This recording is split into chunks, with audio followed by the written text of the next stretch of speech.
камни, камни. На мысок. Нет, это наш, там должна быть. Кочевник какой-то. Олень, точно? А, точно. Хорош. Рабочие олени. Есть?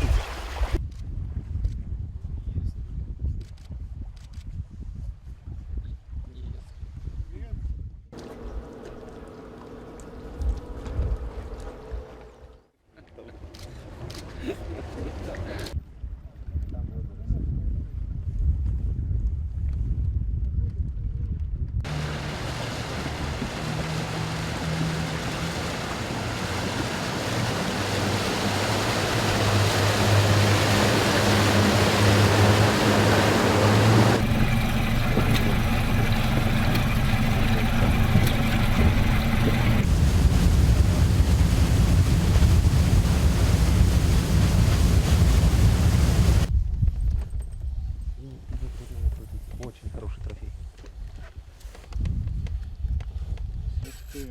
Ничего. Начинает задаваться потихоньку.